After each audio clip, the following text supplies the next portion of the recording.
Multi-omics approaches to data analysis are becoming more popular, providing a better understanding of the system that is studied. In this film, we will combine transcriptomics and proteomics data and demonstrate how you can quickly identify correlations between genes and proteins generated with different platforms. This is a merged data set of transcriptomics and proteomics data, which we import using the wizard. The merged data set was created before import using a spreadsheet program. In this example, the objective is to understand the correlations between genes and proteins, and we will treat all genes as sample annotations and the proteins as variables. This means that we will be able to use linear regression to find statistically significant correlations. All genes are going to be treated as sample annotations, and the first data point is for the first protein.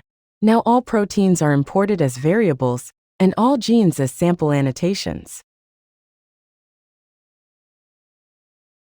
Let's move to a heat map and configure it. We start investigating the ABCC1 gene. In this heat map, the protein levels are displayed. Further, it is sorted and colored the heat map according to the expression values of the ABCC1 gene.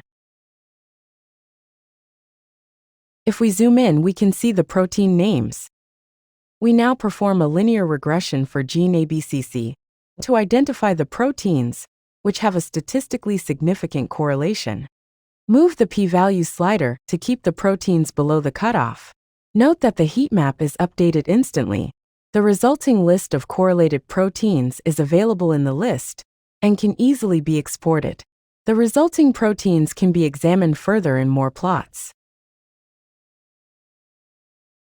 There is a long list of different plot types available.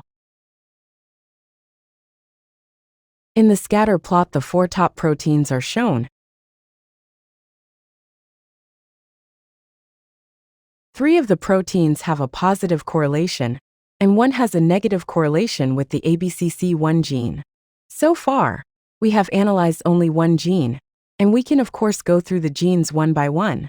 But a much faster way of analyzing all the genes is to use the biomarker workbench. The biomarker workbench is designed to run many different statistical tests in parallel. We select all sample annotations as explanatory variables, and suitable tests are automatically assigned as defaults. This can be changed. Since the genes have numerical annotation values, linear regression is the default test.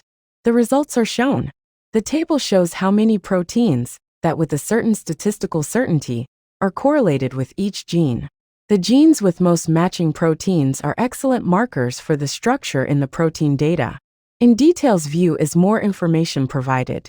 Let's pick one of the genes and sort it on our statistic, which equals the correlation coefficient. We mark all proteins with the R value above 0.7. Export the list to the main window. Now we look at a heat map with the proteins that have a correlation above 0.7 with the HMGCR gene. This workflow represents one example on how to work with multi-omics data in the program. More information is available at the Qlucore website.